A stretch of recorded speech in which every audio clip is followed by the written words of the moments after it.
ಶ್ರೀ ಗುರುಭ್ಯೋ ನಮಃ ಹರಿ ಓಂ. ಓಂ ಅಖಂಡಾನಂದ ಸಂಬೋಧಃ ಬಂಧನಾತ್ ಯಸ್ಯ ಜಾಯತೆ ಗೋವಿಂದಂ ತಮಹಂ Vande ಚಿದಾನಂದತನುಂ ಗುರುಂ. Okay. Yesterday we saw ahimsa, satyam, asteyam, brahmacharyam, aparigraha, yamaha.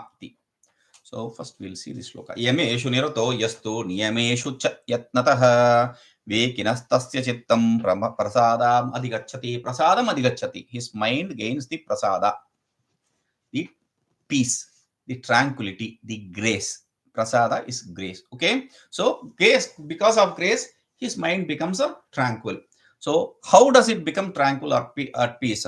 So he says, Yameshu nirataha, niyameshu nirataha, yatnataha. Ones whose mind is involved in the practice of yama and the practice of niyama. Practicing it with effort. When he practices the yama and niyama. What is yama?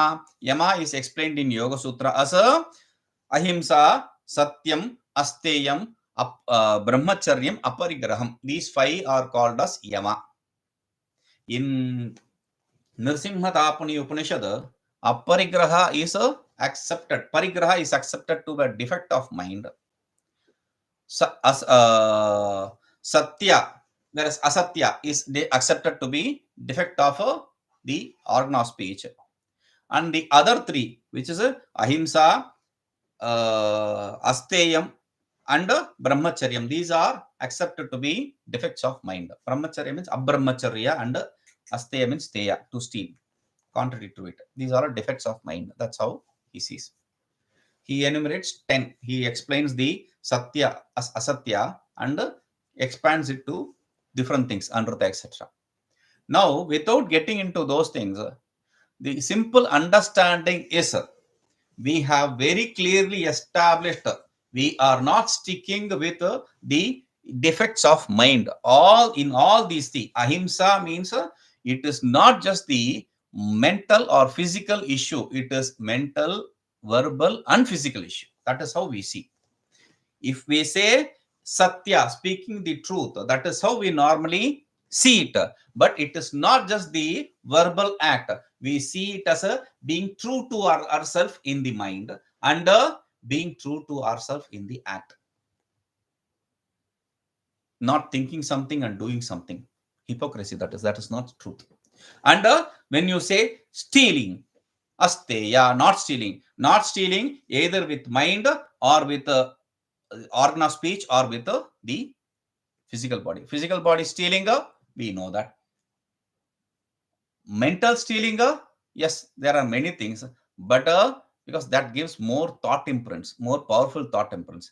But verbal stealing, all these people who talk, who give lectures, they bring in some story or other of someone else or others, and they explain it as though it is their own experience.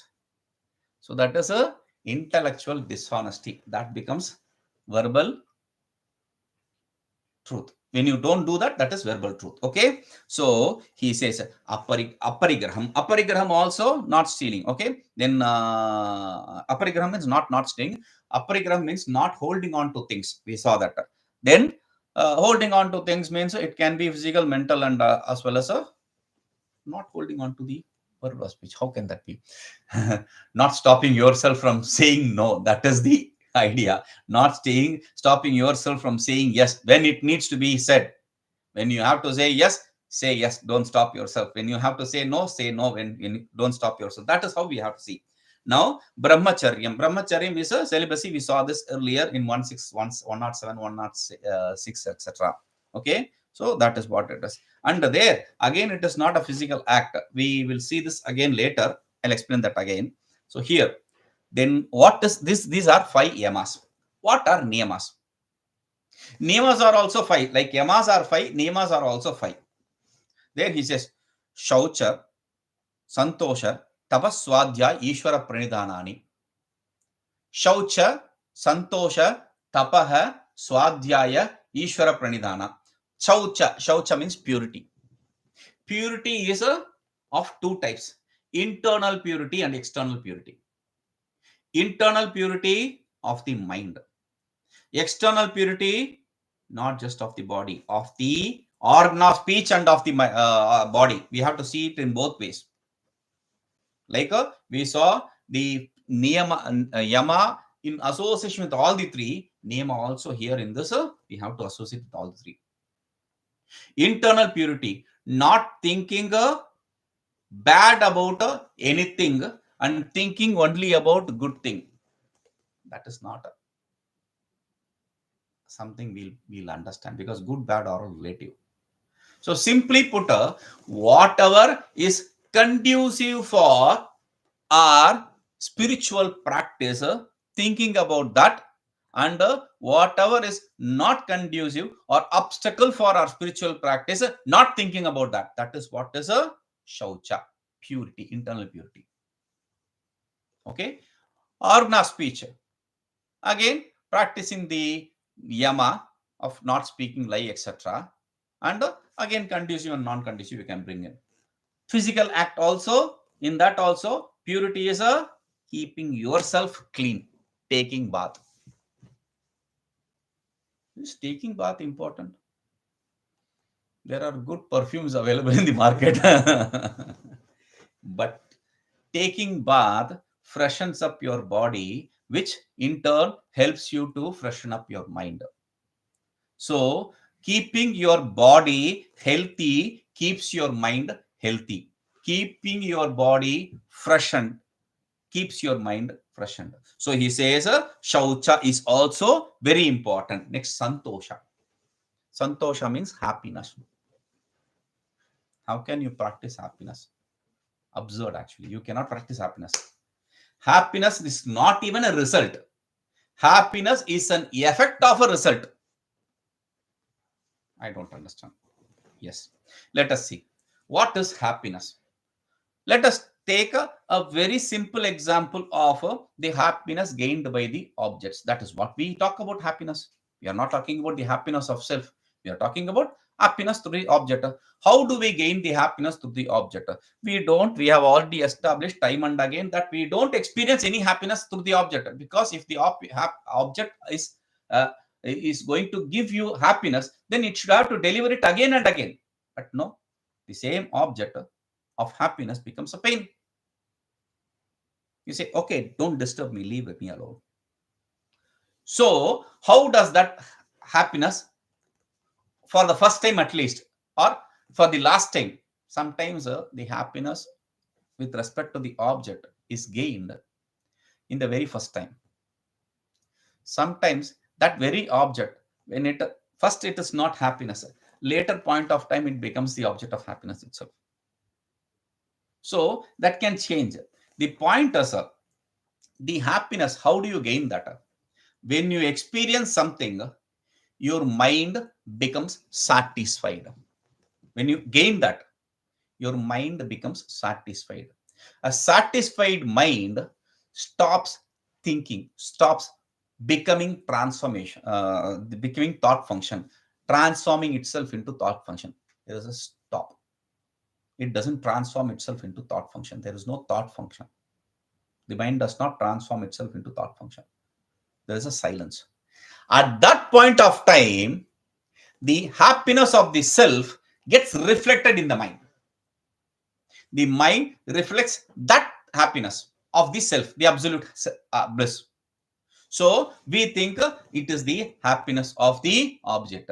So experience of object, there is a satisfaction. That satisfaction is what is producing the happiness. So we should have to be satisfied with whatever we have.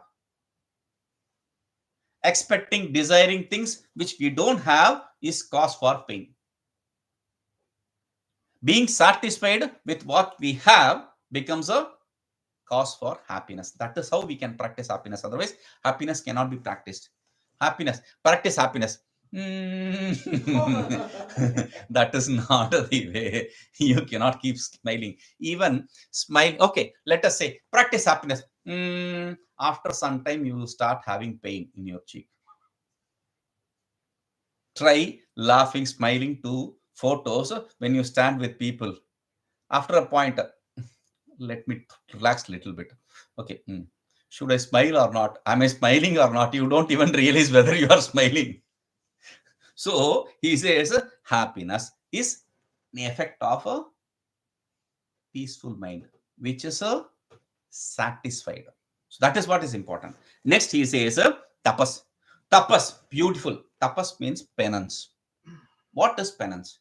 Because every sadhaka worth his salt during the beginning, or when he does not heed to the guru, or when he does not take advice of others, he practices stupidity. That is not tapas. He practices stupidity, does not practice tapas. We have to understand difference. Because they go in sun and stand in the sun thinking that is tapas.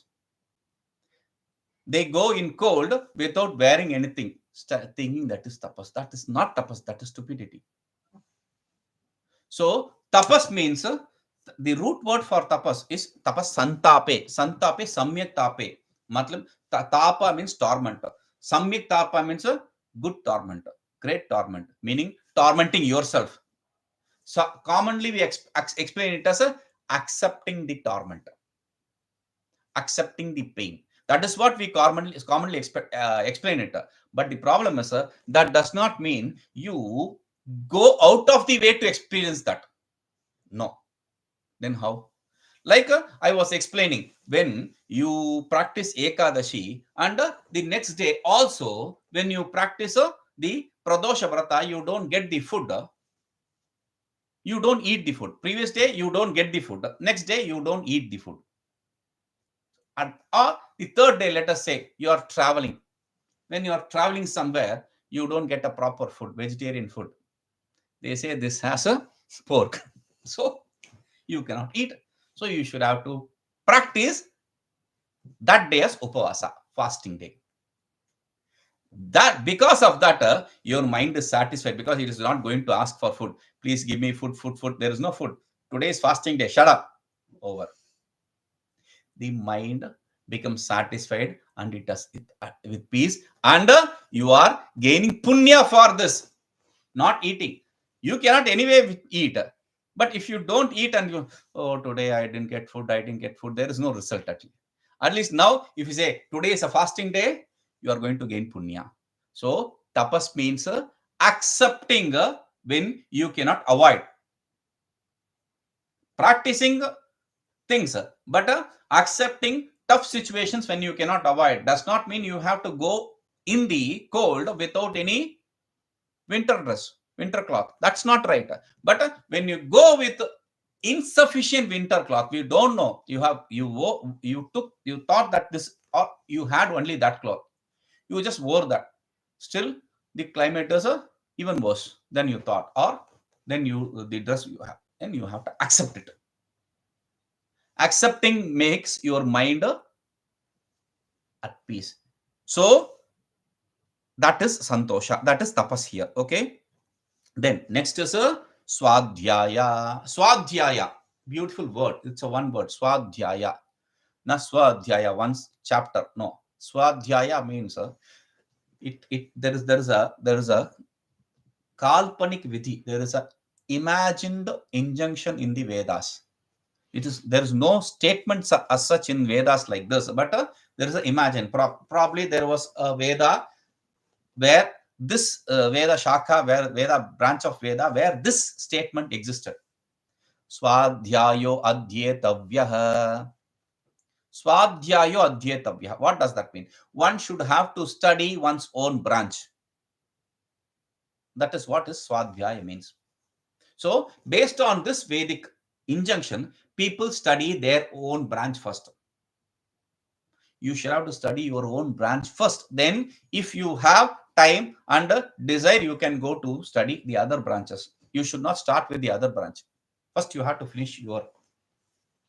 Now, śraddhayā, if it is explained as studying the Vedic portion, then you will not be able to perform the niyama completely, because you have a lacunae of 1. Out of 10, I practiced 9. That is how you can say. You cannot say 10 out of 10. So, śraddhayā just does not mean studying the Vedas. Śraddhayā also means chanting the mantras, pranava, whatever that is.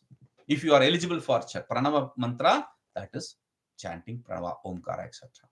If you are not eligible for pranava japa, you are given initiation into a mantra. Practicing that mantra, chanting that mantra is śraddhayā also. Okay, śraddhayā. Then Ishvara pranidhana, worshipping the Ishvara in whichever way.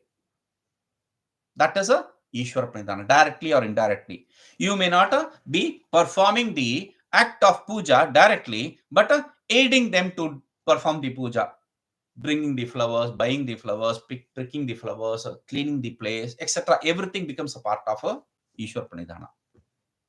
Okay, so these are 5 niyamas and 5 yamas. One should have to practice this. If he practices this, the mind will gain peace, the mind will gain clarity, focus. So now he goes into the important topic. āsurīṃ sampadaṃ tyaktvā bhajedyo daivasampadam mokṣaikakāṅkṣayā nityaṃ tasya cittaṃ prasīdati. āsurīṃ sampadaṃ tyaktvā bhajet yo daivasampadam mokṣaikakāṅkṣayā nityaṃ tasya cittaṃ prasīdati. Yaha mokṣaikakāṅkṣayā, one who with the one-pointed desire for gaining liberation. Moksha eka, only moksha. Kāṅkṣa means akanksha, expectancy, desire. Only with the desire only for the moksha. With the desire only for the moksha. āsurīṃ sampadam tyaktvā nityaṃ daivasampadam bhajet. āsurī sampadam tyaktvā. I am explaining it as this anvaya this syntactical connection is done. Normally this is how it is done. āsurīṃ sampadam tyaktvā, giving up the demonic accomplishments always. daivasampadam bhajet, one should have to practice the godly accomplishments. Now what is this? Meaning, you have to always give up the bad qualities, practice good qualities only sometimes. That is not proper. Okay, nityaṃ you associate with the good qualities. No, practice, avoid the practice of bad qualities, practice good qualities always. That is also not right. So this nitya word should be associated both good and bad through Dehli Deepa Nyaya, the logic of lamp on the wall. So it will illuminate this side also. It will be associated with the light. Light will be associated with this side also, that side also. Similarly, nityaṃ, always we should have to avoid the bad qualities, and always we should have to practice the good qualities. That is how we have to understand. There is a choice here. We have to practice the good qualities always and avoid the bad qualities always. Daivasampadam and āsurī sampadam. These are two important words. Daivi means godly. Sampadam means accomplishment. āsurī means demonly. Sampadam, accomplishments. These are two accomplishments. Daivi and āsurī. Simply put, good qualities, bad qualities. These words, he is, instead of using sat sampata, asat sampata, he could have said that easy. We'll understand that. But he is using these words particularly not to fill the characters in the verse, to make the meter proper, but he is using the words in connection with the Bhagavad Gita. In Bhagavad Gita, Bhagavan uses these very words to explain things. āsurī sampata, daivi sampat, in 16th chapter. In 16th chapter, oh, don't do that.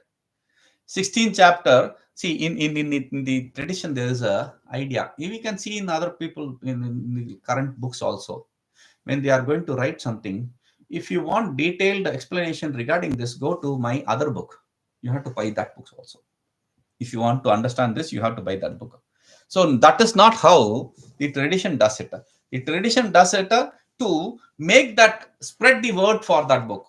Like in the Bhagavad Gita, Gurumīśvaramātmani commentary, when he's talking about bhakti, he say, if you want to know about this bhakti, go to my other book called Bhakti Rasayana. So for it's an ad for the books. That's all. That's the tradition we are following. Now, this Asuri Sampad, Devi Sampad, we need not go to the 16th chapter to understand, because this is what he is going to explain here. He is just using those words. These are things which are explained there to point out to that. It's a respect to, mark of respect to Bhagavan. So he says, these two, when he practices strictly, what happens? Tasya cittaṃ prasīdati, his mind will be at peace.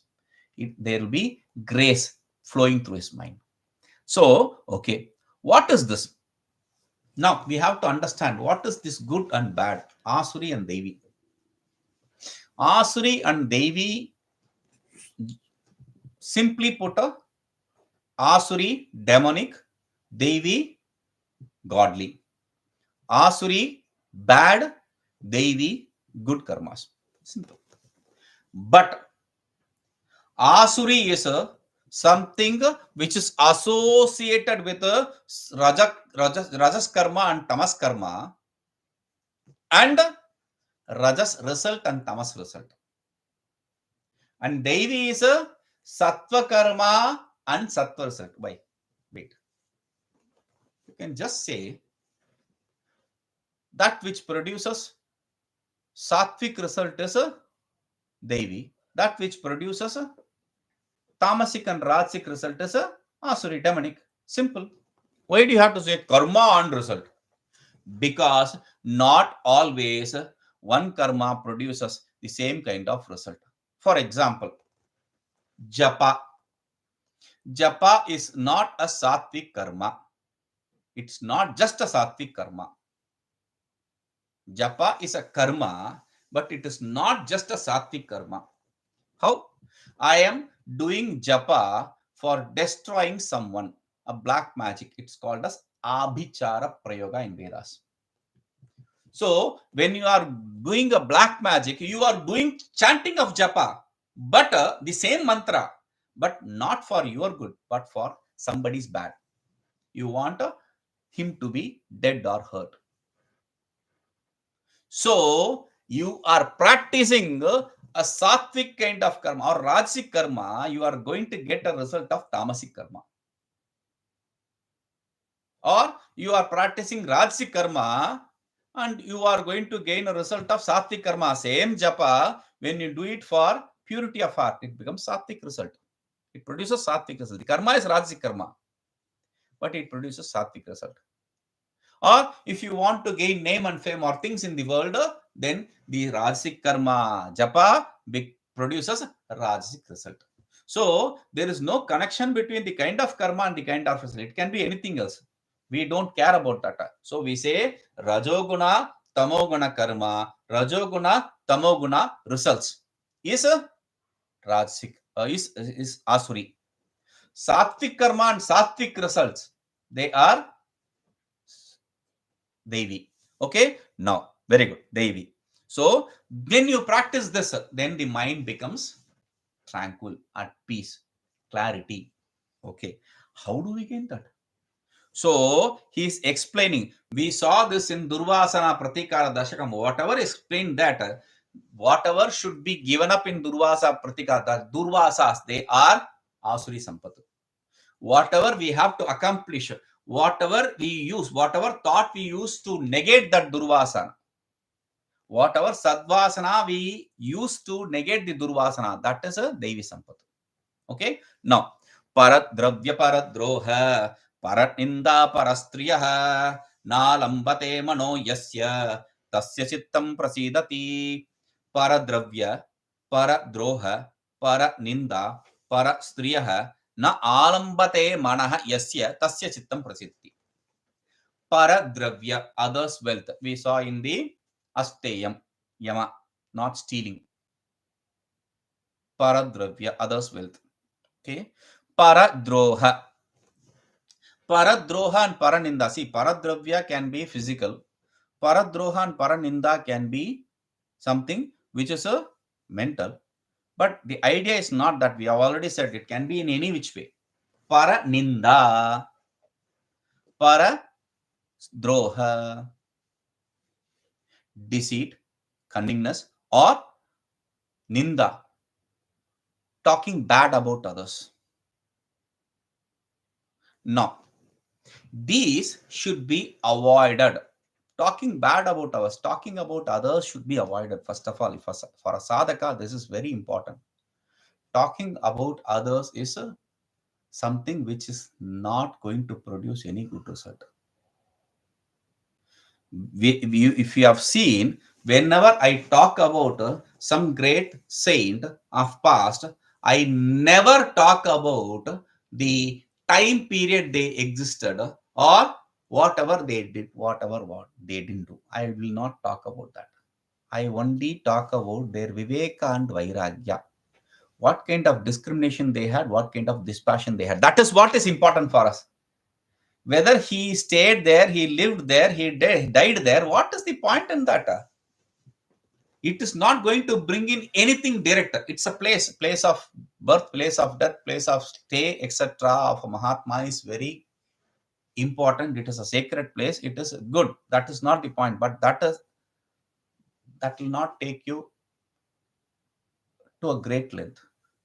So we have to think about what kind of vairagya he had. That will instill some vairagya, at least a piece of vairagya in us. What kind of viveka he had, that will instill some discrimination in us. So he says paraninda, because any time you talk about others, it ends up talking bad about them, bad mouthing them. So paraninda, and this is I was explaining. See, later we all will talk about sukhi and duḥkhi also. But let us say, if you experience sukha, therefore you are sukhi.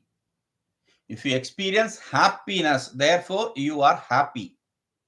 That is good. That is good. If you are sad, therefore you are experiencing sadness. Good too. But if you are happy because the other person is sad, that is not good. That is not good. That is a psychopath's behavior, not a sadhaka's behavior. So he says paradravyaparadrohaparanindāparastriyaḥ, cheating others or bad mouthing others. Now parastriyaḥ, others, women. Like we already said, celibacy, when we discuss about celibacy is not just a physical practice.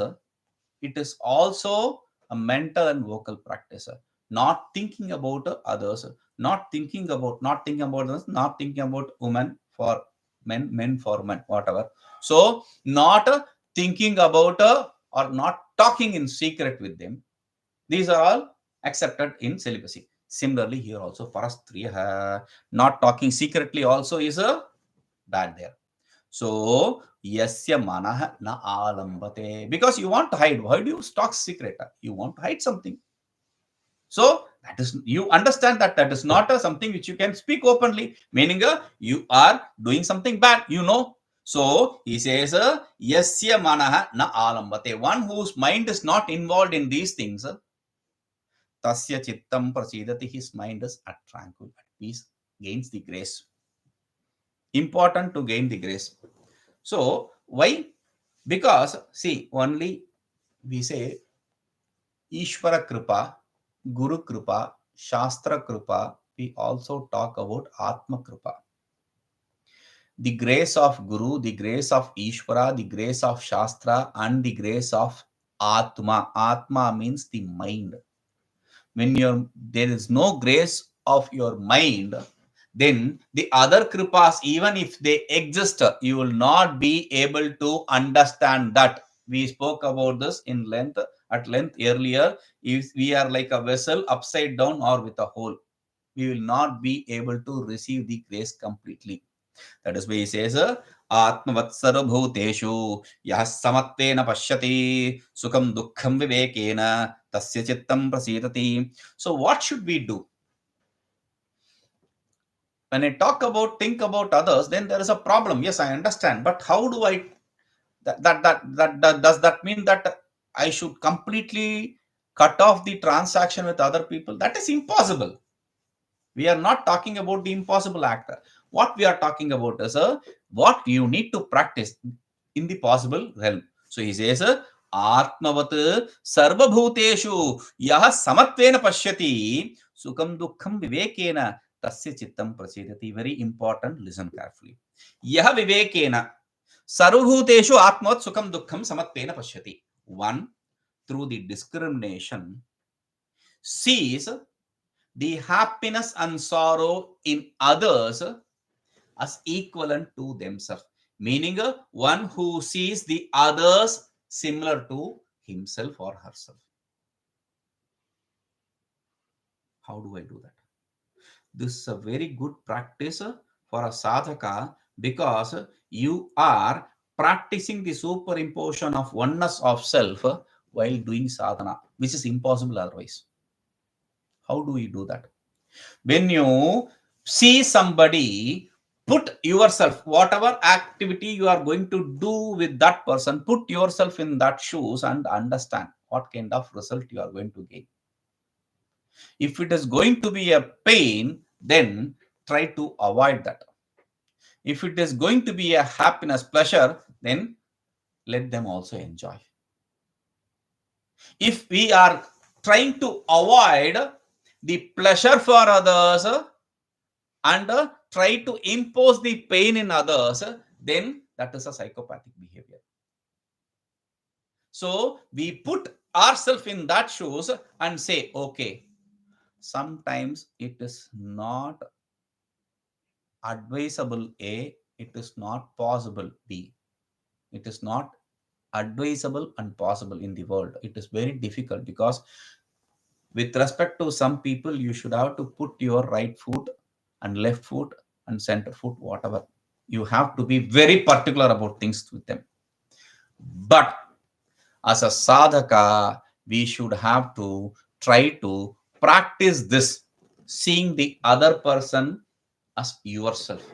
What will you do if you are that person? How will you be? How will you want to be treated? You have to see that. When you see that, then by default, you are seeing yourself in the other person in the world. That becomes a sadhana for your Advaitic experience. So he says, vivekena, through discrimination. Through discrimination. That is what is important.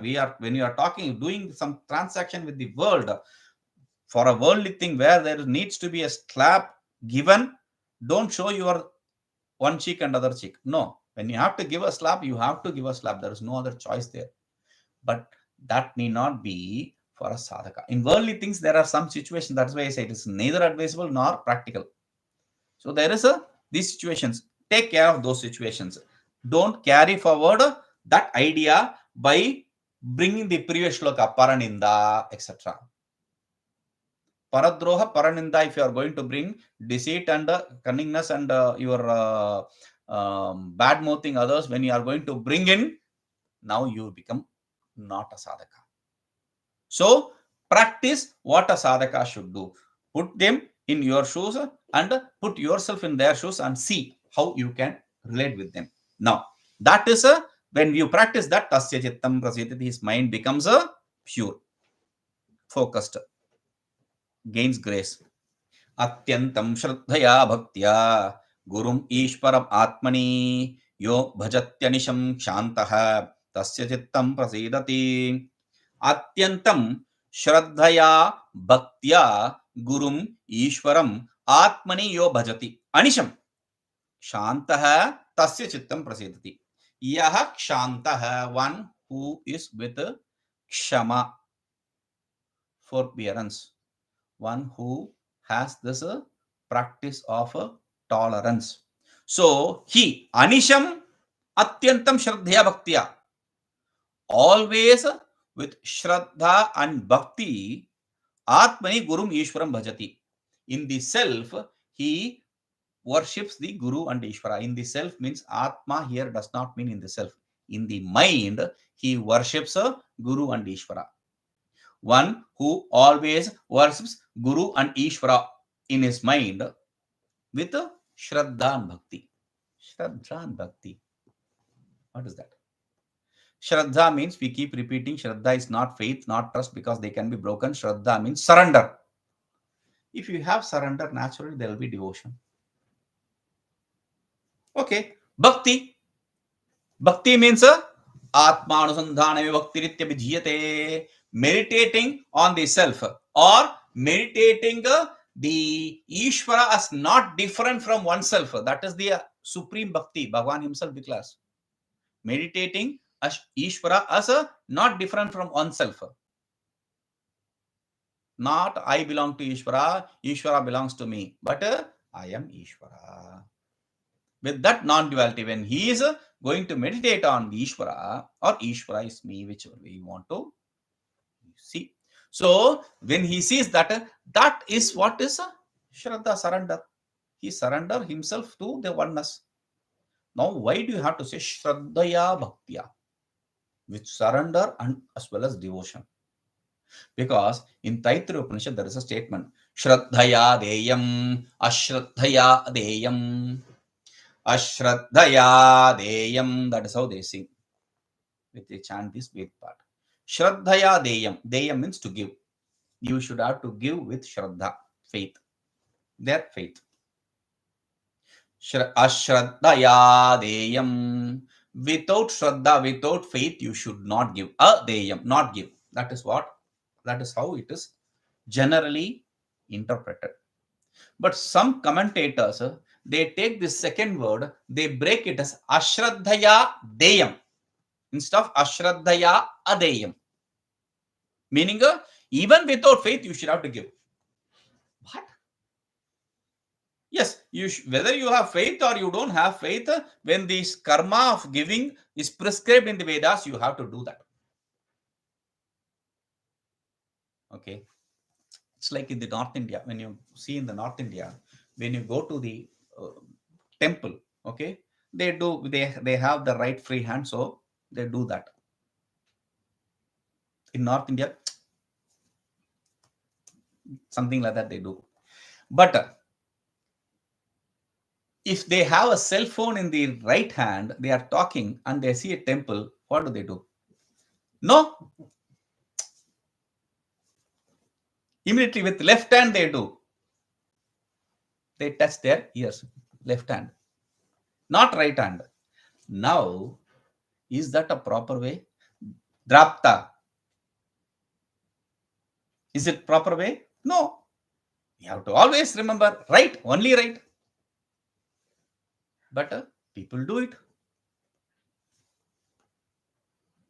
So the thing is, it is not that there is no shraddha, there is shraddha, but the shraddha is not complete. So still they do. Why should you do that? Without shraddha, what will be the result? In Bhagavad Gita, while explaining this, they say, in the other commentators, when they explain that word, they say that if you do it with shraddha, that will produce sattvic result. If you do without shraddha, you are still giving, you are doing still. So if you do without shraddha, it is going to either produce a tamasic or rajasic good result. Meaning there is gradation of a good result. But if you are going to do with shraddha, you are going to gain pure good result. That is the difference. So that is how they differentiate here. So here we have to say there is no choice here. Your shraddha should be also total. Your bhakti should also be total. So with that kind of shraddha and bhakti, this person, if he is going to worship Guru and Ishvara, in Vedanta, we don't see the Guru to be different from Ishvara. Guru is Ishvara. Okay. So he says, one who meditates upon the Guru, Ishvara, in his heart, tasya cittaṃ prasīdati, his mind is at tranquility, gains peace. It gains the capability to receive the grace. Okay. We'll see this. Om Purnamadaః Purnamidam Purnāt Purnamudachyate Purnasya Purnamadaya Purnameva Vashishyate. Om Shanti Shanti Shanti.